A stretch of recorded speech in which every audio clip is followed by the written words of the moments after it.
Hey everyone, welcome back to the Business Communications class. Today we will be answering another crucial question. Who is the person we are talking to? We will understand intercultural communication and workplace diversity. We will answer a few more questions, through which we will learn. The first question is why we need to study intercultural communication and workplace diversity. Then we will learn what we need to know to improve our cultural intelligence and how we can make our communications inclusive. Let us see why we need to study intercultural communication and workplace diversity. This quote by Ron Glover, Vice President of Global Workforce Diversity, IBM, sums it up beautifully.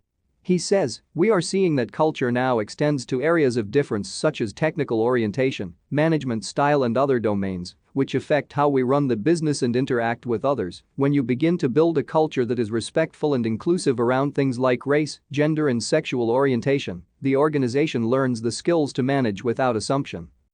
Communication choices that exclude others carry severe risks. These include seriously damaging work relationships, alienating, demotivating, and offending the recipients of your messages, gaining a reputation for being difficult to work with, and having a negative impact on productivity, loss of clients and business partners, and being too risky to employ if you are unable to build and maintain relationships with valued stakeholders. So what are some of the key concepts that we need to go through when we are communicating? First comes culture. It is the learned and shared attitudes and behaviors that characterize a group of people. People demonstrate their culture through values, ideas, and attitudes. Then comes stereotype. A perception about an individual or group based on a belief that all people in a given group behave the same way. The last is ethnocentrism. A belief that your own culture is superior to all others. Let us now understand the impact of culture and diversity on communication. People are shaped by the cultures they come from. They develop a set of assumptions about how to act based on those cultural influences. And communication comes under one of those actions. We need to understand the culture of the organization we are working for. We can think of these questions to understand it. How does the organization treat its employees? Customers? How much freedom is allowed in decision-making? Personal expression? How do power and information flow through the organization? How are communications conducted? How and why are meetings held? How are emails treated? How well are employees at a distance incorporated into organizational operations? We must keep in mind that each individual is unique. We can see the Venn diagram here shows 3 circles labeled as unique individual identity, cultural and social identity, common human needs and desires. The overlapping area in the center is labeled as identity. We must develop a mindset of cultural intelligence. Always allow others to define themselves. Let the stories of others unfold naturally. Never make hasty assumptions. Find out which cultural, individual, or shared aspects of their identity are most important to them. Remember to remain flexible. Many sources on cross-cultural communication point to adaptability as a key skill.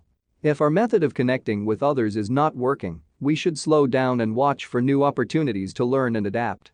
Keep all 3 stories in balance. When we are unable to keep these stories in balance, our ability to communicate is deeply compromised. Always pay attention to where we are placing our assumptions. Balancing, as we learned before, is very important as it compromises with our ability to communicate. The Venn diagram here shows how perceptions can become unbalanced if specific aspects of audience's self-identity is ignored. The Venn diagram has 3 circles for unique individual identity, cultural and social identity, common human needs and desires. How can it be unbalanced? Ignoring commonality is common between unique individual identity and cultural and social identity. Ignoring unique individuality is common between common human needs and desires and cultural and social identity. Ignoring cultural and social identity is common between unique individual identity and common human needs and desires. Now, coming to what we need to know to improve our cultural intelligence. A feature of cultural intelligence is the ability to understand cultural norms without allowing such understanding to be simplified into stereotypes. Let's look at some theoretical models of cultural norms. Let us discuss how high context differs from low context. So what is context? Context is how people in a culture deliver, receive, and interpret messages. Low-context cultures rely on explicit language to communicate. High-context cultures derive meaning not just from words, but from everything surrounding the words. The continuum here shows high context to low context cultured countries. Some high context cultures which rely heavily on context to communicate meaning are the Japanese, Chinese, Arabic, Latin American, like Mexican, Brazilian, or Chilean. The Italian and the British also, which rely heavily on context to communicate. Some low-context cultures which rely heavily on explicit language to communicate meaning are the Swiss, German, Scandinavian like Danish, Swedish, or Norwegian.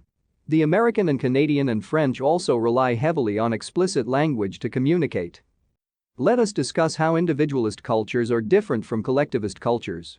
Collectivist cultures are cultures that put the welfare of the group or organization before people's individual interests. Individualistic cultures are the cultures that values an individual's achievements, satisfaction, and independent thinking.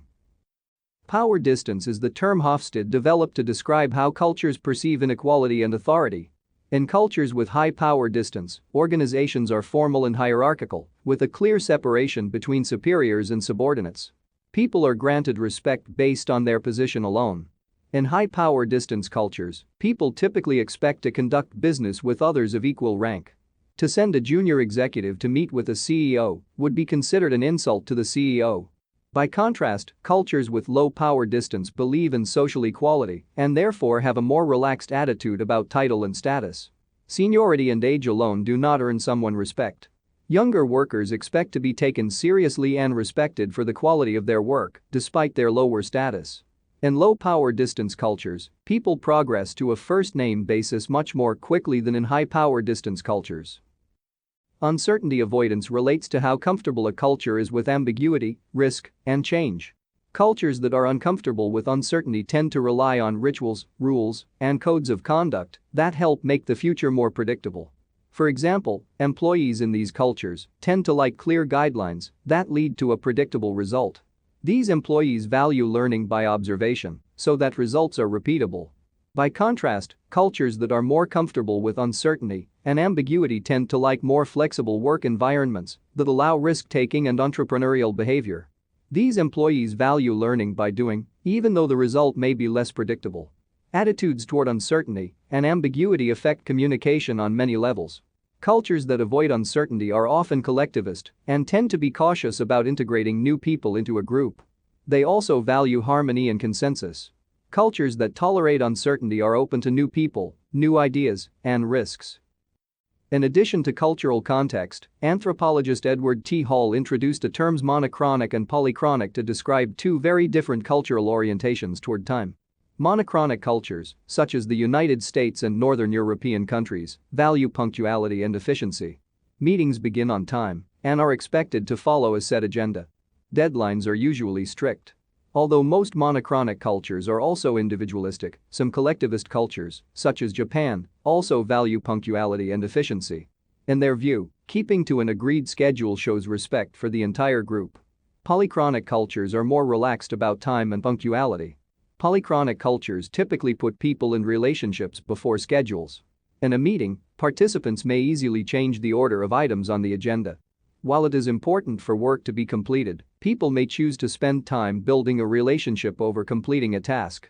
In polychronic cultures, deadlines can often be adjusted. Understanding the various approaches to time is crucial to maintaining smooth relationships. In a specific culture, people usually respond well to receiving very detailed and segmented information about what is expected of each of them. If you need to give instructions to a team member from this kind of culture, focus on what that person needs to accomplish and when.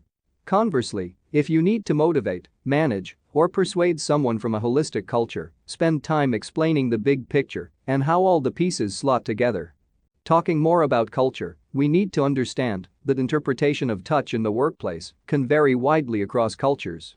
Within a culture, individual acceptance of touch also varies. Let us talk about learning and preserving our languages.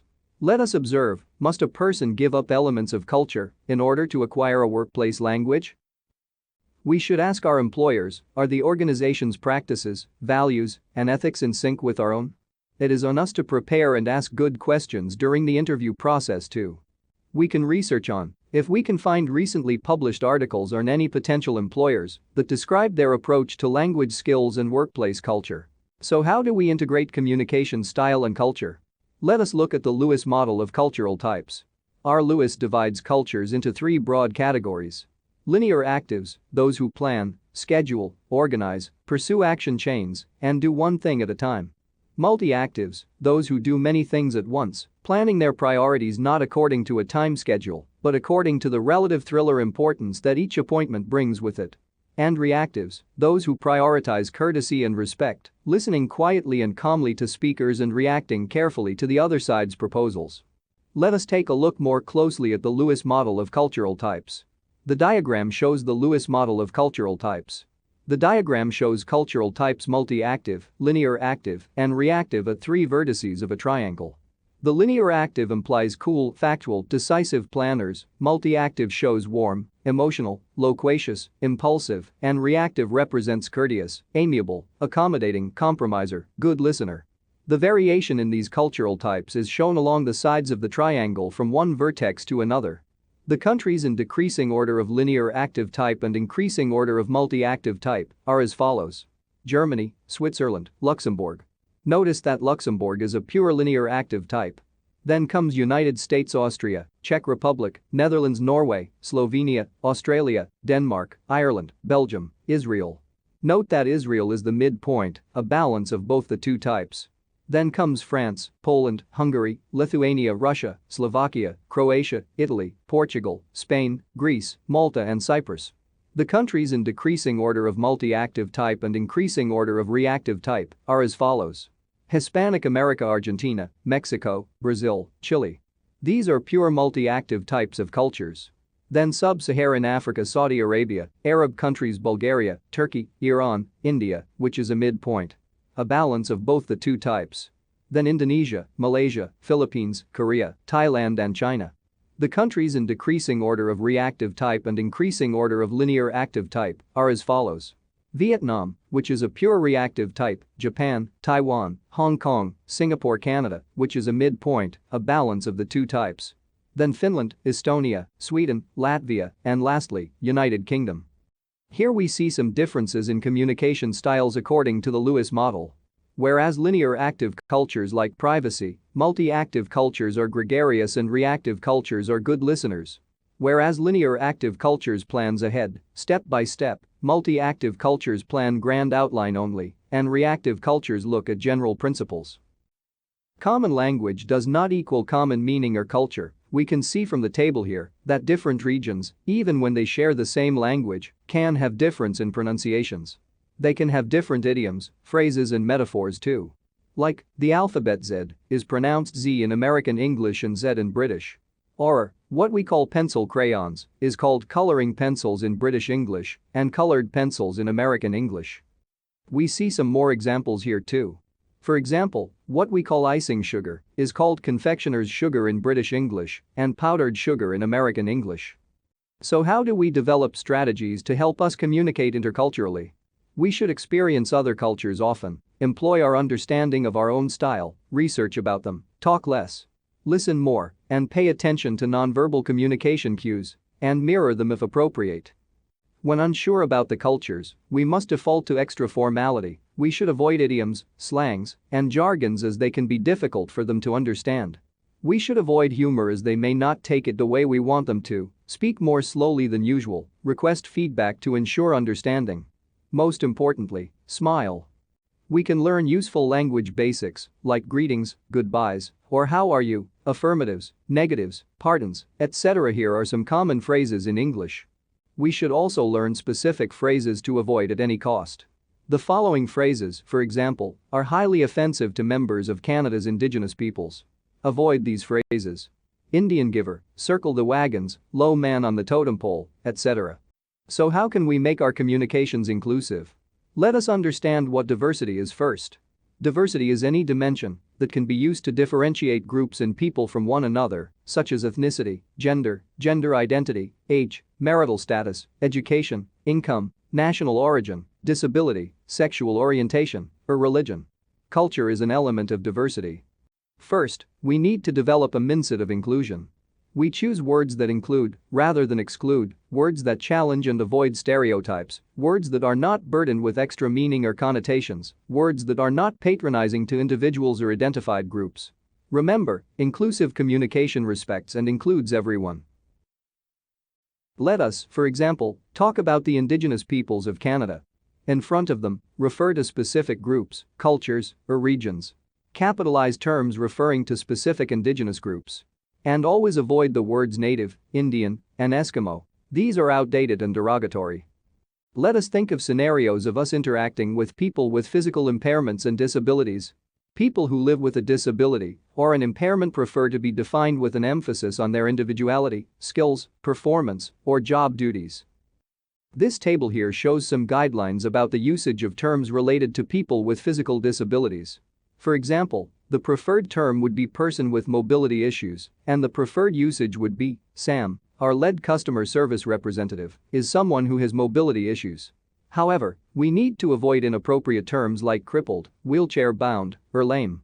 Please try to avoid usage like Sam, the crippled fellow in customer service, is a team leader. Always respect people of diverse ethnicities.